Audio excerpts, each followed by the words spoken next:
അങ്ങനെ സ്കൂൾ വിടലൊക്കെ കഴിഞ്ഞ് കഴിഞ്ഞിട്ട് പിന്നെ നമുക്ക് കുറച്ച് സാധനങ്ങൾ വാങ്ങാനായിട്ട് പോകണമായിരുന്നു കേട്ടോ. അപ്പം ഞാൻ RCMൽ ചേർന്നിട്ടുള്ളതുകൊണ്ട് RCMൻ്റെ പ്രൊഡക്ട്സാണ് കൂടുതലും വീട്ടിലേക്ക് വാങ്ങിക്കണത്. അത് ഇല്ലാത്തതൊക്കെയാണ് നമ്മൾ വെളിയിൽ നിന്ന് കടയിൽ നിന്ന് വാങ്ങിക്കാറുള്ളൂ. പിന്നെ പച്ചക്കറി കടയിൽ പോകണം, പച്ചക്കറി കുറച്ച് വാങ്ങിക്കണമായിരുന്നു.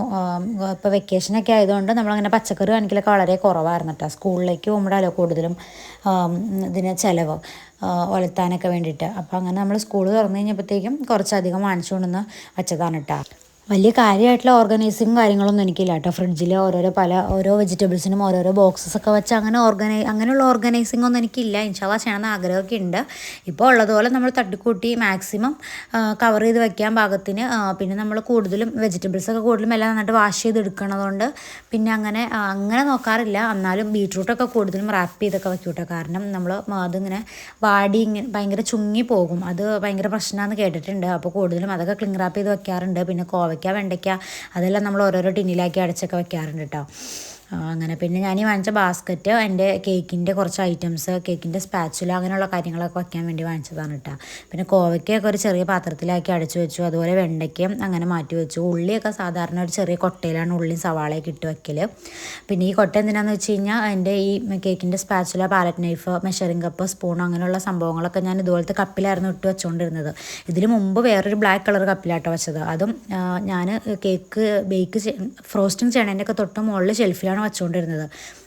ഒരു തവണ അതിൻ്റെ വെയിറ്റ് ഇപ്പുറത്തോട്ട് വന്ന് അത് മൊത്തത്തിൽ നിലത്തിട്ട് ചാടി, കപ്പൊക്കെ പൊട്ടി ഫുൾ പീസായി. എൻ്റെ തലയിൽ തൊട്ടില്ല എന്നുള്ള രീതിക്ക് അങ്ങനെ പോയി. വലിയൊരു അപകടം ഒഴിവായതാണ് കേട്ടോ. കാരണം അപ്പോഴൊന്നും ഞാനിങ്ങനെ നമ്മുടെ സ്ലാബിൽ വയ്ക്കാൻ വേണ്ടി നോക്കിയിട്ടില്ല. അപ്പോൾ ഇങ്ങനെ ഈ ഒരു ഓർഗനൈസർ വാങ്ങിച്ച് കഴിഞ്ഞപ്പോൾ ബാക്കി ബ്രഷ്, ബാക്കി ടൂൾസ് കാര്യങ്ങളൊക്കെ ഒരുമിച്ച് ഓർഗനൈസ് ചെയ്ത് വയ്ക്കാൻ പറ്റി നല്ല യൂസ്ഫുള്ളാന്ന് തോന്നിയിട്ടോ.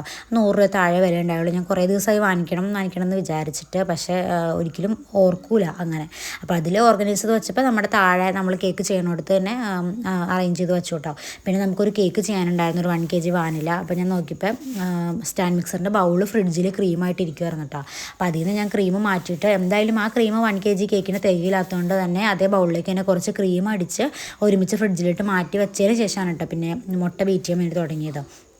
അതല്ലെങ്കിൽ പിന്നെ മുട്ട ബീറ്റ് ചെയ്യലും കേക്ക് ബേക്ക് ചെയ്യാനൊക്കെ വെച്ചതിന് ശേഷം വീണ്ടും ആ ബൗള് കഴുകി തുടച്ചെടുത്തതിന് ശേഷം വേണം പിന്നെ ക്രീം അടിക്കണം. ഈ ക്രീം അടിക്കുമ്പോൾ അങ്ങനെ തുടയ്ക്കണം എന്നില്ല, എന്നാലും കഴുകി എടുക്കണമല്ലോ.